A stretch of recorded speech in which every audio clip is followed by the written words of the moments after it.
everyone, welcome back to episode 7 of Polyhedron presents Trinity Continuum Anima. I want to be syndicated. That's it, right? I got it. Okay. I do kind of want to be syndicated. That'd be cool. We can hope. I want those residual checks. Yeah, if somebody wants to pay us to like keep airing this. I want to go with I want to be belated episodes of this, just to be clear. No, they can just syndicate these 10 episodes. Or just over and over, just watch them. Yeah, just put 5 Adderalls in the middle of it. I definitely thought you said 5 Adderalls, and I was like, how do you put 5 Adderalls in the middle of it? Adderalls, but the other option would be oh yeah. Science will find a way. Anyways, all right, you guys ready to have some cyberpunk good times? As you can see, we're really excited for what's about to come. But before we get into it, let's introduce everyone. Scott, take it away. Hi, my name is Scott Kuban. My pronouns are he, him. I'm a co-host of the Polyhedron podcast. I also run Simulacra Studios, an actual play studio, which you can find on Twitch and YouTube at Simulacra TV. Awesome. Dixie. Oh, and I am playing Makhno, the revolutionary anarcho-syndicalist curmudgeon. Yeah. Yes, and Dixie, take it away. Hi, I'm Dixie Cochran. My pronouns are she, her. I am playing Poppy Zed, who is a streamer who hates her family. I am here because I work for Onyx Path and I wrote a good chunk of Trinity Anima, which I'm very excited about. Yeah, that's pretty much where we're at. I'm excited. Mm-hmm. Also, if you are listening to this and not watching it, you should be watching it because we look cool. Yeah. Well, Dixie looks the coolest, so that's. I don't know. I don't have my eyes blanked out by a visor. Like, I feel like that's extra cool. Visor, though. All right. Yeah. Scott's got the visor. But anyways, Ryan, what about you? Hi, I'm Ryan Jofesberg. My pronouns are he, him. I'm also a co-host of the Polyhedron podcast, and nothing. And I don't do much else. So, yeah, I am playing Hamish. He is a spy for the Aeon Covenant. Yes, and I am Matthew Mouse. I am the one of the co-hosts and producer of Polyhedron podcast. I am playing Guy Bennitti, Dr. Guy Bennitti, to be exact, a scientist and researcher for the Aeon Covenant. You know about the coat. Oh, what? And what? You know about the coat, sorry. You should watch it. Yes. Also, I apologize. My pronouns are he, him. And last but definitely, absolutely not least, Eddy. Hi, my name is Eddy Webb. My pronouns are he, him. I am one of the in-house developers of Onyx Path Publishing. I am the developer of Anima. Trinima? Wow. Trinima. Ah, yes, from one of those side universes. Trinity Continuum Anima. And I am also running the game tonight. And so we are now moving into chapter 7. So before we go into that, we'll do a recap previously on Anima. I want to be sedated. The characters, who are all agents of the Aeon Covenant, were given a mission by their contact named Connor Malone to investigate the disappearance of an Anima named Hell Castro. Hell Castro, whose real name was Jaden Reed, disappeared in the middle of exploring the Sand Sea when they went to go into the MMO that is persistent in this world to investigate. They were stopped by a group known as the Shadows of Ending, which were a griefer guild. They decided to take their investigation into the real world, look into Jaden Reed. After initially a very tense conflict, they found out that Jaden Reed was actually acting very weird. They were not themselves, very paranoid, and was also trying to stop Shadows of Ending, even though Shadows of Ending claimed that Jaden had joined them. So Jaden was taken to the Aeon Covenant and put, and they gave an update to Connor, as well as putting Jaden into the care of Dr. Adeline Calderon. I don't remember how to pronounce it. One of those. But in the process of that, Poppy's stream was announced to have been sponsored by GUI Corp through the announcement of Ruby Stedman, who worked for a small company called Immersion Entertainment. Poppy did not consent to this. And so she contacted her lawyer, Gary LaCroix, to make sure that this was shut down. They also discovered there was an encoded stream of data that was coming off of Jaden, which had a strange coding that turned out to be the kind of coding used by intelligence and integration, which is an FSA espionage arm. They went into Anima are into Terra Surge to talk to Shadows of Ending, and they found out the Shadows of Ending is actually trying to stop people from going to the flow. The reason why they're Griefers Guild, because weird things have been happening to members of the guild named Cookie Knights and Cookie Cats and Time Knights. Actually explained everything that happened to them, including what had happened with Jaden, where Jaden was actually trying to go to that spot in the sea to become briefly invulnerable for 24 hours so that they could then explore the flow where all of these strange things are happening. They had a raid planned in the next 18 hours to actually try to get as many of the player characters out of the flow as possible and hopefully disrupt what's actually happening there. The Aeon Covenant were a bit vague about how they would help out. They said, yeah, sure, we'll be there, totally, pew, pew, pew. But decided to take their 18-hour break to resolve some real world concerns, and that is where it ended off. I wish I had 18-hour breaks in real life jobs that weren't like the weekend. Yeah, we call those the weekend. It turns out in 2084 that is your weekend. You get 18 hours. That's it. Damn it! Good time. Just 18 hours. Winter Most of that's is sleeping. terrible. Gotta work. Hey, if you want to sleep in your 18 hours, that's your call. But Otherwise, we have these lovely drugs. right. Speaking of which, you have been up all night. It has been a long. All of this happened in the course of about 8 hours. So you've been a pretty full day. Does anybody actually want to get some sleep? Yes. Hamish will want to to sleep. If you don't, complications are a fun thing we could explore. Absolutely. And I think crash Makhno has a couple, one or two things on his list. He definitely feels the need for sleep, but he kind of has an itch in his brain about some things that have been going on that he wants to square away before he hits the hay. Makhno is concerned and surprised about something going on in the world. I'm shocked. Paranoid. Mhm. Motherfucker. Okay, so everyone but Makhno is going to get some sleep. I'm going to get some sleep later. I'm going to make sure, because I have the gift, the late shift, so I don't sleep a lot. So I'm going to attempt to do more research or look into things so we can be better prepared for. Okay. To kind of streamline things, why don't we just kind of do a montage over the next 18 hours?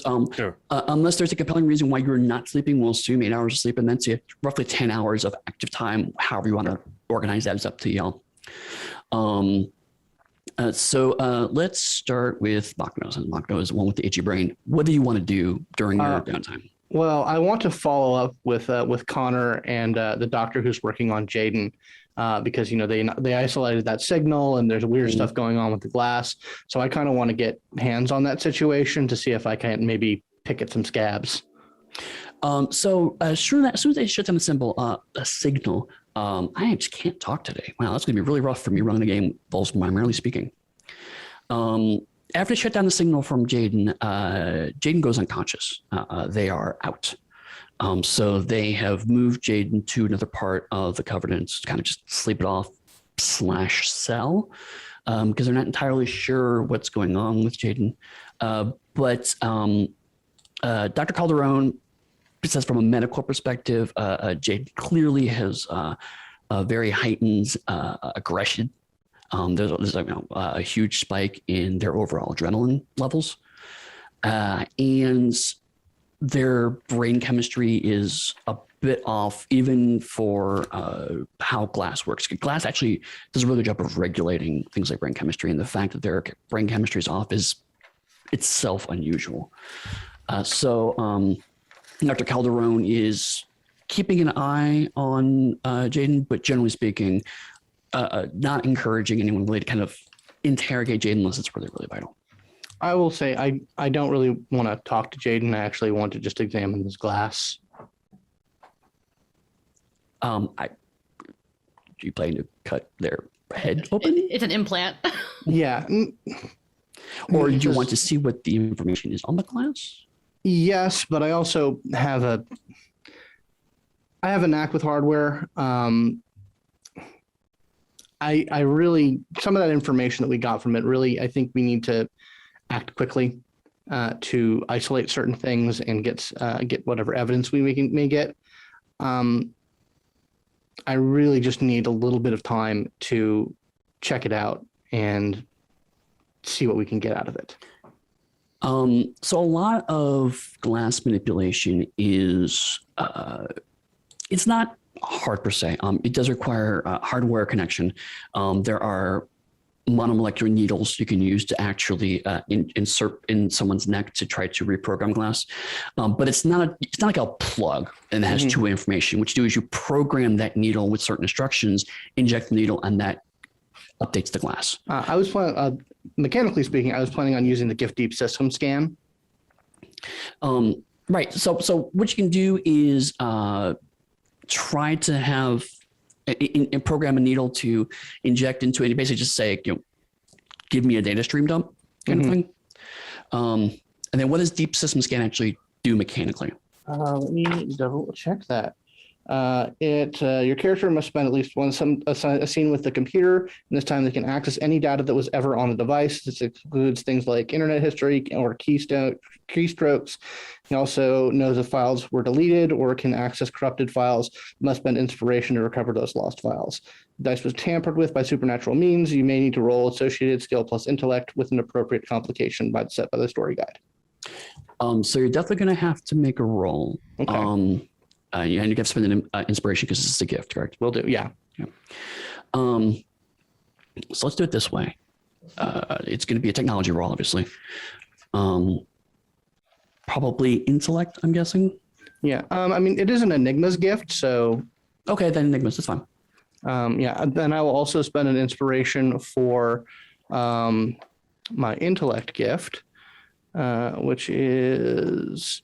Where did that go? Acme of Unchallenged Reason. That basically gets me does it give me a scale or lower target number? I think Scale. it gives me scale. Yeah, it gives me scale. Scale. Okay. So yeah, I will do that. Well, it's good because this device does have scale to complexity. All right then. So we'll just say those cancel each other out. Fantastic. Love it. Straight roll. So difficulty. I'm assuming it's going to take up basically most of your free time. Yeah, probably. Difficulty, let's call it 3, because getting into the information and getting some kind of output is not itself inherently hard. And then there is going to be a complication of 4 of hidden files. Gotcha. And normally complications are binary. You buy it off or you don't. What's actually happening is there are 4 separate 1-point complications, and each of those you buy off will give you more information. Gotcha. So you can buy off a portion of the complication, but mechanically speaking, it's actually 4 plus 1 complications, just to make it clear. Okay, that is 5 successes. Okay. So you bought off difficulty, and you could buy off 2 of the 4 complications. Will do. A lot of the information is the kind of stuff you've jailbroken your classes. It's kind of stuff you've seen in the glass before. Some really personal data stuff that you're just kind of skimming to see if it's valuable and moving on. Because I'm assuming you're not here to find. Yeah, I'm looking for the smoking gun, basically. Right. So you kind of skim through the OS, as it were, the basic operating systems, and there's a huge chunk of data that doesn't seem to go anywhere or do anything, but it's taking up a ton of space. So that's that's probably where you're going to find it. So the first complication, you actually managed to decrypt that. The coding is nothing you've seen before. It's not II. It's not even TerraSurge code. It's definitely heavily encoded, and it's massive. But you can't really you don't recognize the footers or the connections. So you dig through all that, you manage to decrypt that, and it takes a chunk of the day, frankly. And then you start digging through those files, and they're game files, which is odd. Using things like inventory screens and NPC reactions and NPC AI. Not AI as in a fully autonomous artificial intelligence, but rather when a character attacks you, attack back and using these skills, kind of AI. Game logic AI. Script, yeah. And so you kind of take a step back as you look through this, and the way the data is encoded and the way it connects up to other parts of it, it's almost like someone downloaded a video game character logic into a person, and that person is trying to implement those commands. That's rough. So as Makhno's puzzling over Yeah. that, let's turn to Yikes. Dr. Bennitti. Yeah. All right. Well, that was kind of some of the stuff that Dr. Bennitti was going to do as well. Look over the files and look over the results that his associate. If you want, you can then make the same roll. And then there's only 2 complications left. Okay. You try to buy those off. Your difficulty's still 3. Yeah, Makhno will be free with the information that he gets. Sure. Yeah, he will You can work happily help. together. Yeah. Together. However, it I'm is a napping higher on a scale than couch. me. He is a higher scale than me because I don't have that gift. Yes, but you're all working together. And so I'm going to say that Makhno's able to kind of offset that scale for you two. Okay. So enigmas. I will do scientific method, which helps me. Skill trick. So that's 5 dice. And then another 3. And then another 3. I gotta roll one more die.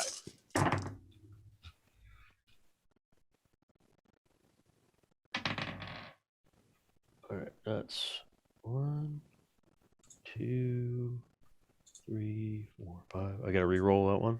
Nice. High quality audio. 5. enjoyment. Okay, so by difficulty, by the other 2 applications, basically, I'm going to say, narrative speaking, you and Makhno kind of divide the workload in terms of actually breaking the encryption. Sure. But then it's okay, cool, you take this half of the files, take this half of the files. So you get all the stuff that I just mentioned to Makhno. And then the 2 of you also together find more information as you dig in, now that you're working together. The first is that this information was not downloaded, i.e., Jaden intentionally brought this data into their glass. It was uploaded, i.e., someone intentionally put this data into Jaden's glass. And the other piece of information is that as you're digging through and you realize that fact, all of this relates to specifically as if Jaden were programmed to be one of the new Jahat NPCs that are introduced in Terra Search. And in fact, all indications of the code looks like a Jahat character managed to upload itself into Jaden's class. The camera turns to Hamish.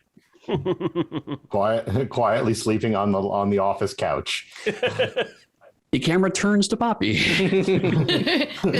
What does Hamish have to say? Please don't tell me about the mind control. I just imagine furious hacking, cut to Hamish. Either that or he's cleaning a pistol. I mean, Cut to Poppy Z montage of her having gone home, done her skincare routine, taken a shower, put on some silk pajamas, gone to bed in her very luxurious apartment, gotten up, done her skincare routine, fixed her hair, changed her headband, changed her clothes. As you are in the process of finishing it up, there's a knock at your apartment door. I check whatever kind of camera system. Yeah, I there's have the to check camera that. there. And you see a woman standing outside. She has long dark hair, glasses. She has kind of an orange fluffy cap and an orange kind of light sweater on. And underneath of it, your camera has immediately recognized her as Ruby Stedman. And as the camera of this TV show kind of zooms into Ruby Stedman, the letters kind of flip and change, and then we see Chapter 7, Complete Control. Can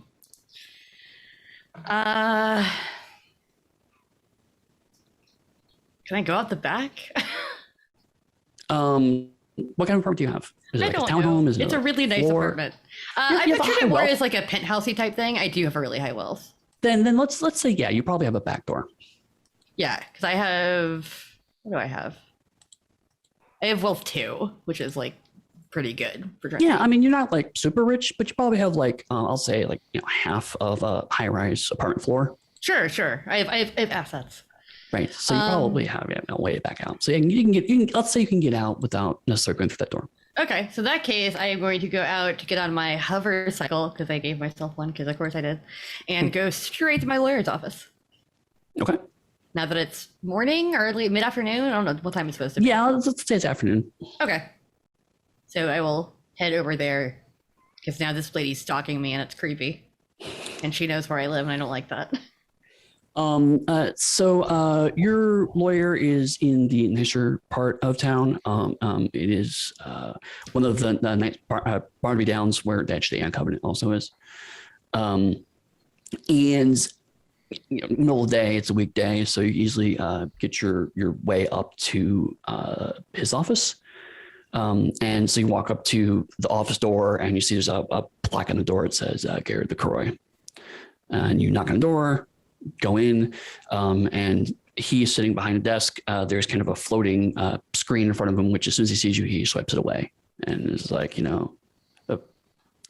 Miss Zavaruka, please come in.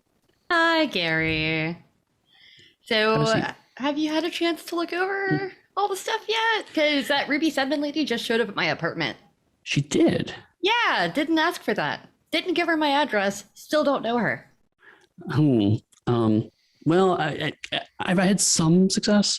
I certainly got the message taken down. We've put out a counter statement saying that was released in error, and that your sponsorship is still available and open, but we're not currently be sponsored by GUI Corp and the like. GUI Corp has also put out a statement saying that they regret the error, although they would love to work with you in future. The usual kind of rattling of sabers, as you will, in this sphere. And then I have been asked to drop the case. Your parents have asked me to basically imply this was resolved and therefore no longer need to be involved. I said that I would get back to them after I'd spoken to you. Okay, so who do I get to about stalking? Because someone does not need to be at my apartment. Well, obviously that is a huge concern. I'll definitely put in a call to IX security and make sure that they keep her away from you. Yeah, like how did she even get in my building? Like this is important information. That is definitely concerning. But that does lead me to the other kind of bad news I have about. Oh, good, bad news. Go ahead. I did some research into her as a person, and okay. I'm happy to send you the file I have on her. Please do. So he makes a motion, and a file holder kind of pops up in midair, and he does a flicking motion, and he downs the front. And you see that her name is Ruby Stedman. She works for Immersion Entertainment. You see a picture of her, and that is it. So you know what I know. I cannot find any information on her in Cascade. I've looked in pre-war databases. I can't find anything about her. Oh, good. So a non-person is stalking me. Great.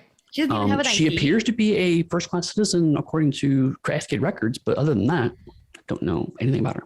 How did she become a first-class citizen without giving up all of that information? That is an excellent question.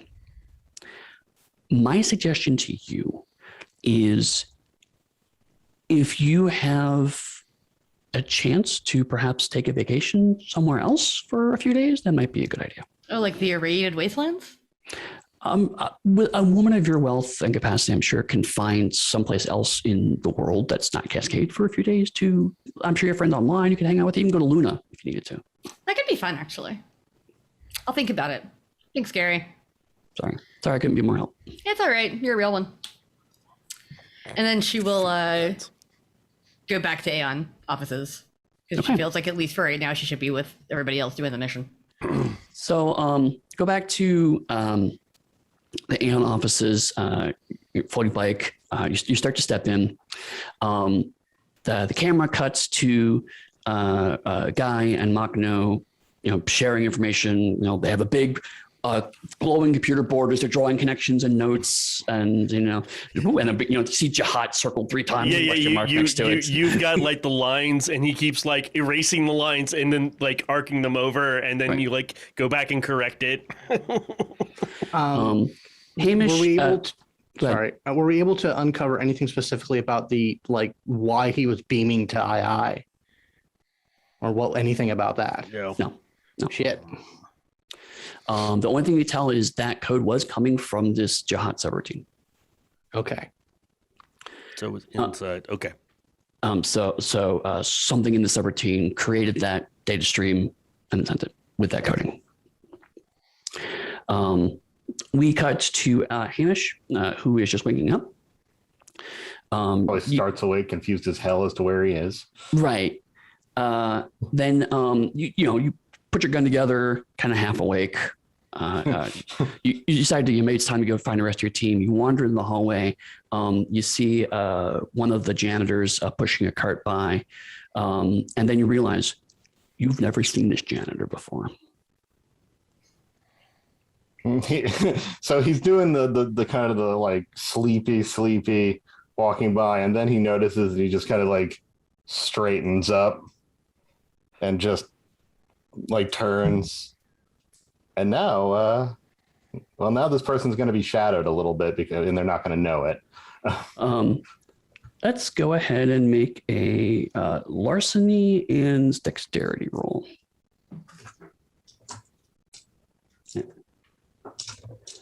And then we're just going to compare successes. The janitor will also roll to see if they notice you. Which one do I spend if I want to re-roll stuff? That is your. We do have. Momentum. Rather not botch my first roll of the day. Yeah, you can spend momentum. We have momentum of 4 right now. That gives you more dice. Right. Like, it doesn't call you to. It doesn't like to reroll, but it gives you more dice to roll. Fair enough. You can spend them one at a time. All right. Well, let's spend one of them momentums there. There we go. All right, 2 successes. Okay. So the janitor kind of walk along the hallway, stop into the bathroom, and close about to clean the bathroom, and you decide this is time to kind of sneak into the bathroom. Basically, like the door kind of like flips open again. You kind of slide between the door flips, and then these bathrooms are pretty big. There's like lots of stalls, because sometimes the Cochran has lots of people coming through, and they need to have extra space. So you're able to go in there and actually find a stall to hide in while the janitor's cleaning, and you can kind of peek between the door and the wall. Yeah, I'm squatting like in a pop to squat, like with my feet on the toilet seat, just kind of. Right. And so for like a few seconds, it looks like normal cleaning, and then the janitor kind of goes out of your range of sight for a second, and then you hear the door lock click. I see. It's like, well, made is made, I suppose. And he puts his glasses in his pocket. And he'll just very, very calmly step out of the stall. The janitor has basically it's kind of like rubbing his eyes with his palms of his hands. As he pulls them away, you can see that he's actually taken a contact out of his eye, and so one of his eyes are cybernetic. And he cracks his knuckles. You picked a really, really weird place to do this, but okay. So let's go ahead and roll initiative. All right, initiative. This is one of them that are Jason Bourne fights. Oh yeah. Actually, I was thinking of like the last Mission Impossible, where Superman loads his arms. Remember Superman's that? in Mission Impossible? Yeah, like one of the last ones. What? You mean the actor that played Superman? Yes. Henry Cavill. I couldn't remember the name of the actor. That makes more sense. Okay. Mission Impossible got really weird, let me tell you. I've never seen a Mission Impossible movie, so I was like, is there a DC crossover in the Mission The first Impossible one's pretty universe? good, but I didn't remember a DC crossover. Yeah, I was really confused. Henry Cavill. Yeah, in Henry Cavill in the Mission Yes, Impossible right, Fallout. yes. Henry Yeah, he does that kind of. Henry Cavill. Cavill. All right, I got 2 successes. Okay. Initiative. The janitor has 3. Oh shit.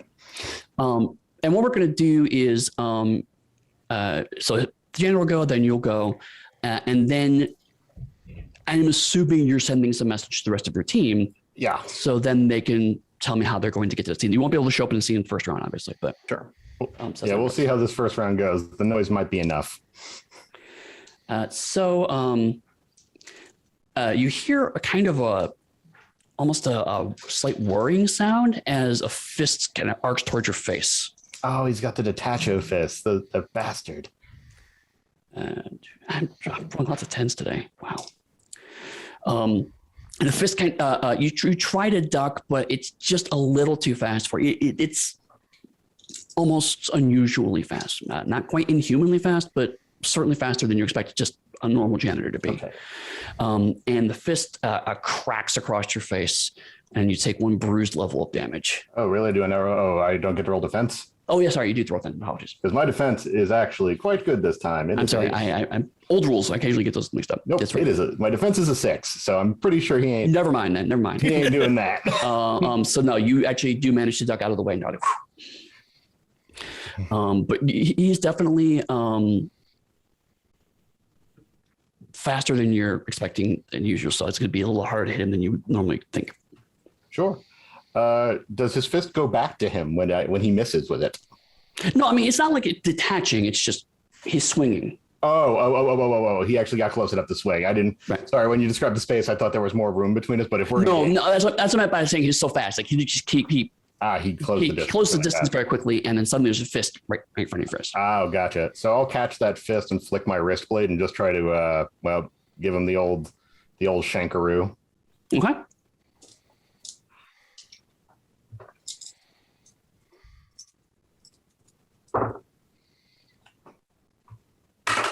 That's not where that die goes. All right, so 1 success plus the 3 enhancement from my ridiculous arm is 4 successes. He has exactly 4 defense. So does beating that allow me to do a cause injury? Yes, because you bought off difficulty, which allows you to buy stuns, and inflict injury is 0 cost stun. So all right, I will inflict injury on him. Okay. So my wrist knife flicks out and he gets a cut across the stomach. And at that point, I'm just like, West Side bathroom, scuffle. So I imagine there's little knife emojis appearing. I imagine in the research room, the argument / discussion at Makhno at least is borderline incomprehensible at this point, just through like exhaustion and frustration. But he is not giving any ground. And then like the little emojis pop up on the screen, and it's just like all the tension drops, and he just like gun out of holster, go. Yeah. Poppy had like just walked in with like 4 coffees on like a little tray. It's like, hey, thanks for the coffee. As we go out the way you came in. Yeah, she's like puts the like last 2 down on the table and follows everybody. Yep. And as Poppy makes her way up, security guards are starting to scramble as well. Aeon security guards. And similarly with Guy and Makhno, you see a couple of men in nice suits holding guns, and women coming after you. So Aeon security is all starting to scramble. I'm not gonna lie, for a second there, I thought that West Side Bathroom Scuffle was like a cool new track that I should be listening to. West Side Scuffle. I was thinking. Now I'm just thinking the Sharks of the Jets with like guns. Okay, the janitor is going to go next. Go again. Keep it cool. He's not happy the fact that you cut him open. So maybe you shouldn't have been a dick. Yeah, he's pretty unhappy with that. Technically, you escalated, but that's okay. He's going to try to kick your kneecap. Ooh. Joke's 1, on you. 2, 3. I don't have a kneecap. It's all metal, baby. He just walks like this. Yes. So with his enhancements, he gets 8 successes. Uh-oh. So you can roll your defense. Oh, let me roll my defense. I have a minimum defense of 2, but because I'm a moving target. But other than that, yeah, ain't that great. Oh dear. My defense is 2. Okay. So he's going to inflict a bruise on you, which is wrecked kneecap. So you're going to be penalties for like using your leg. And for the other successes, he's going to knock you prone, and basically put 1 of a set of handcuffs on you. Not quite enough successes for 2. So basically, he managed to kick you in the knee, drop you to the ground, and he's basically flipped over behind you, has pulled 1 arm back, and has got a handcuff on when it comes to your turn. Okay, which wrist is the knife wrist cuffed, or is the not knife? Not knife wrist, because knife wrist is cooler. Very scary. Got it. Yeah. So your flesh and blood wrist is now cuffed. All right, so I'm gonna roll close combat because that's what I'm attempting to do. But I'm going to try to mess with his momentum a little bit because he's obviously standing behind me with a tether to me. Mm-hmm. So we'll see how that goes. And I'm gonna just grab it with the cybernetic arm and pull forward. Okay. Well, thank goodness for tens. All right, that will be 4 successes. Okay, that again, you just managed to beat his defense. So you're kind of you hear a popping out of his shoulder as you pull the arm forward and yank it forward, and he's a little off balance, but you're still prone on the ground, so you're gonna have to kind of work your way up. What part of the action, like if I wanted to activate a gift, do I have to like sacrifice an action to it, or Depends on the gift. Well, I have that the one that makes him monologue at me, and I would love to use that. Okay, sure, yeah. Okay, I'm going to activate the gift. Is like, you tell me why you're here, and I promise I won't keep it. As I'm like holding his arm very tightly. What's the name of the gift? But before I die. But before I die. Inspiration spent. Actually, as I'm looking up, do you happen to know what the rules over there? That might be faster. Right. Yeah. Let me reread it to you. The character provokes someone to a monologue about their plans or anything really, buying time. They spend their next action monologuing instead of doing anything else. And if they're a source user, they can resist me with a. There's a resistance. So if they're a source user, I need to roll against them. Technically, because he uses cybernetics, he is a source user, but I'm going to let it go. Okay. So next turn, top of the round, he'll monologue at you instead. Sure. As that happens, you get another message from Connor that says Jaden's cell. Like all of us get the message? Yeah. Oh. Oh. The fan. So do you want to continue to go towards the bathroom, or does any of you want to turn and go towards Jaden's cell? I'm going to be going towards Jaden's cell. Yeah. I'm gonna go help. If he's gonna break off, I'm gonna go towards Hamish. I'll just open. I would probably at that point, if I saw that open community, and be like, one backup's fine. Go help Jaden. Yeah, I will also go help Jaden. Okay. I'm not like a fighter really, so maybe I can do something terra surgery there. Fair enough. So everyone's kind of going to their respective scenes. Next round, you'll be at their respective scenes, and what we'll do is we'll just kind of cut the scene in half, so we have Jaden and then the janitor scene. Yep. But we'll do the top half for the janitor scene as guys bursting in. The janitor is trying and struggling to get the other handcuff on, and it's like. And he starts explaining, you fools, I can't believe how easy it is to infiltrate AN society. The eyes have given part of this group for a long time. We knew you were up to something. And once we kill that upstart, then you'll no longer be a thorn in our side. Ooh. There was a whirring sound as his braced, like specially braced legs, like cyber kicked the door open. That's kind of how we did, because you said he locked the door, right? Yes, that's right. Yeah, so he does that, and I'm just am I gonna roll initiative now?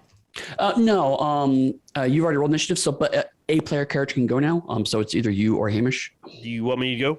Yeah, come on in, bro. Yeah. Actually, he kicks in the door, and then he just puts his gloved hand on the back of this dude, and because it's a taser glove. Oh, okay. What does that do? It is +3 enhancement. It has reach, stun, grapple, and it can be worn. I made it myself. I made it myself. Yeah, kind of, because I suck at combat. I will give myself, because I've seen many diagrams about how martial arts should work. I will read the scrolls, eh? Yeah, I'll give myself instant expert, which gives me +2 enhancement if I have no dots in a skill. I just figured you had seen like Legend of Korra. You were like, Asami's gloves are cool. Yeah, I was thinking Vulcan Nurse Pinch. Yep. I'm a I'll lightning just bender, whatever. use my might, and hopefully I roll, because that's 3 dice. Yes, I got a success. Yes, 1 success, but with all my enhancement, that is a grand total of 6 successes. Okay. And you're trying to do damage as well as stun? Let me look, but I think yes. Because the stun gives a stun condition, right? Yes. Okay. I'm assuming I'm just going to stun him, but and probably just if I just stun him and give him a whole bunch of complications, I'm sure Hamish can finich him off. Well, I'm saying because if you just punch him, you can just also just do a point of damage. Okay, I'll do a point of damage. Yeah. So you basically reach forward and you're like, you kind of jab your hand in. You hit a nerve spot, and the whole body goes rigid. And you also hear a cracking sound as its clavicle kind of cracks. Oh, glad I'm shielded. So now it's a stun condition, which means he has to buy that off if he wants to take an action. Yep. Hamish. Good old right. taser glove. And so do you get the free usage of one of your skill tricks per scene or per session? Per session. Per scene. Well, per session, yeah. Well, for our purposes, it's functionally the same. We're doing very fast sessions. Yeah. How's does he look pretty beat up at this point? Yeah, he's bleeding. You heard some bones cracking. He's not in great shape, but he's still fighting. All right, I'm not going to shoot him then. We might need more. There might be more. So I'm just gonna since he's kind of locked up and stunned, I'll kind of stand up and just whirl around and deck him in the face. Okay. Well, that was a spicy one. Oh, spicy. Well, don't get mad at me, dice. I didn't do anything wrong. Come on, bro. All right, so that's 6 successes. Okay. That's easily enough to do inflict damage. Is there anything else you want to do with your 2 bonus successes? Yeah, let me take a quick look. I'll probably just knock him down because I'm pretty sure that's he doesn't look to be armed with prone, I'm pretty sure is like 1 success. So yeah. Ryan is checking on what is available to him. What do you want to do? And we'll just see if it's worth 2 points to make things move along a little bit. Works for me. Let's go. So you're knocking him down. Is there anything else you want to do? Or so yeah, I just basically stood up, wheeled around, and punched him in the face really hard. Yeah, knock down his trip is 1 success. Basically, you slide out from between his legs and just clock him. He falls to his knees. He's on the ground, kind of like on all fours, panting. He's not unconscious, but he's still, gyrating because of the electricity. So he's not in great shape. Then we cut over to Makhno and Poppy, who just by sheer coincidence managed to show up at the same time, along with a couple of Aeon guards. Well, I was right behind Makhno, so I figure if he turned and went the opposite direction, and I just spun on the spot, right at the same time. Totally. And you go to the space that Jaden was being held in, and you see 2 more janitors have broken into the space. One of them has Jaden in front of him with a gun to Jaden's head, and the other one has taken his glove off of his fist. And you see the fist is entirely made of metal and looks like there are pistons underneath of it. And they look like they're about to do something, but that is we'll just say that was their action, was getting into that situation. Sure. And the guards will support any actions each of you do. So consider yourselves to have +2 enhancement, any kind of appropriate actions that guards will be able to help you with. Okay. Can I start with this? Sure, do it. I'm not martial, but I do have a lot of command. Yeah, go for it. So Poppy's literally just going to just be like, whoa, drop the gun. I'm going to spend a momentum to use my skill trick, motivational speaker, where I can add command to persuasion rolls. Oh, nice. And I'm going to... Do you know who I am? Yeah, pretty much. I'm famous. I have a lot of like skills, tricks, and gifts that make me actually kind of terrifying in the way that only a very, very rich woman with too much money can be. She's weaponized her Karenhood. Yeah, exactly. 4 successes. And I guess 2 enhancement from the guards, you said? Yep. Because the guards are good. You know, they're intimidating. So Yeah, to 6 enhancement. Okay. No, sorry, 6 successes. I can say words too, just like Eddy. Words are good. Trinity Continuum. That's what we're playing. Anima. Trinity Continuum. So the guard or the janitor with the gun looks like he's thinking about it. He starts to pull the gun away. That's about as far as he's getting get. So it looks like he's following your orders. Makhno, do you want to just let this play out, or do you want to? No, I'm also actually going to be interacting with our forces more directly. I'm basically I'm going to be making a command roll as well to basically coordinate them to surround and contain the situation so that they are completely surrounded by men with guns. Like in like a triangular? Yeah, like I'm basically triangulating our forces to just box this situation in. Like you're in the front, 2 guards over here. Yeah, that makes sense. Okay. And I'd also like to activate my own skill trick, Tactical Mastery, which gives us all target number 7 for dealing with this situation. Okay. All right. So I guess I'll make a command roll with my dudes. No, let's say it happens. I mean, Okay, awesome. there's no reason for them not to follow your orders. Yeah, and I'll just basically like say, "You're out, gun fascies." I like how anyone you don't like is just automatically a fascist. I'm like, no, these are AI guys. They totally work for the Federated States of America. We cut back to the bathroom. The janitor who was monologuing and shocked is now trying to get up. He is going to try to grab Bennitti's leg and yank him down to his level. Okay. Everyone's always trying to bring Go ahead me and roll your down. defense while I roll my combat gotcha. pool. All right. Oh, good. Oh, Lord. no. Oh, no. I like how we were both saying, oh, no.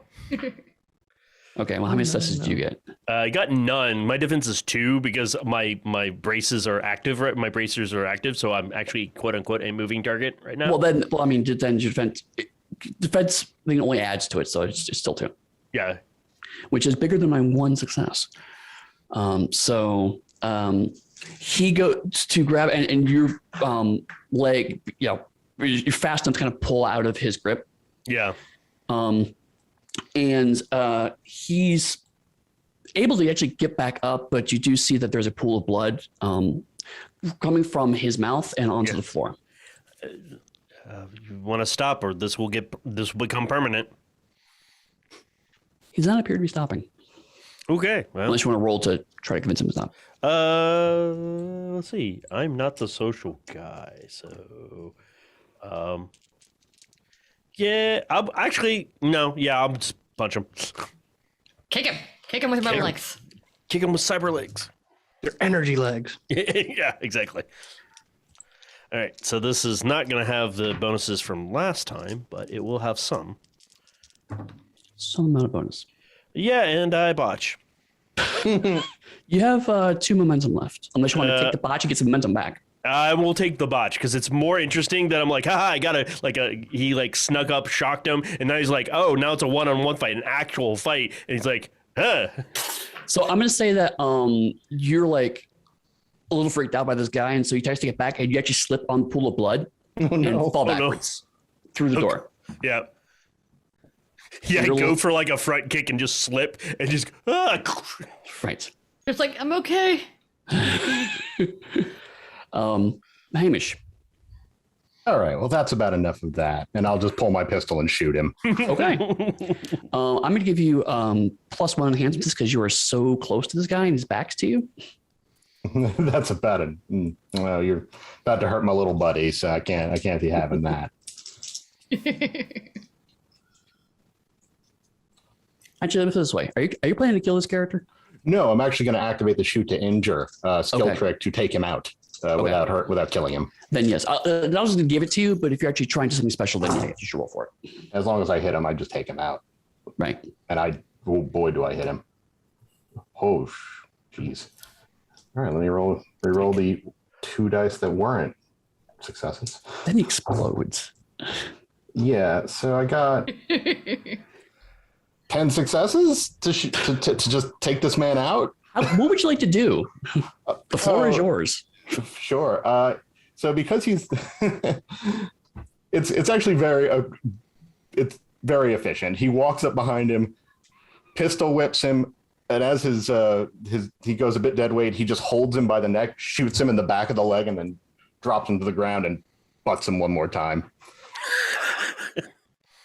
Okay. Love it. And he's just completely unconscious. We should probably go help our friends. we go back to. I offer you a hand. Yeah. Thanks. Okay. To pat your chest. Jaden actually grabs the gun. Gun that's being put down. Dixie, you've disappeared. I know, it was funny to me. The floating head. Yeah. And grabs the gun out of his hand and puts it to and starts to actually shoot one of the guards that were holding them. Let me roll that. Oh no. Wait, we have no chance to stop him. He's just going to shoot him. Well, this is his action. Oh, okay. Yeah, They're so close together. So basically, Jaden's kind of just doing this. Their action. But yeah. Yeah, sorry. Basically, the gun's like going down like this. Jaden just grabs it and kind of just pushes back and like holds on the trigger. So it's not much to interact. But nothing really happens. Basically, the gun goes off, but it's such an odd angle that it actually shoots over the janitor's head. So there's like a scar on the ear, bleeding from the ear, but otherwise nothing much. The janitor in question is like, "Oh, this is not going well." So drops the gun and puts his hands behind his head. The other janitor does the same. Okay. Makhno, you notice that both janitors are biting down really hard for some reason. I am going to go for one of them and just like shove my fingers in their mouth. Okay. We're going to make an opposed close combat and might check. Okay. Oof. Not great You for get me. 7s. I have 8s on difficulty.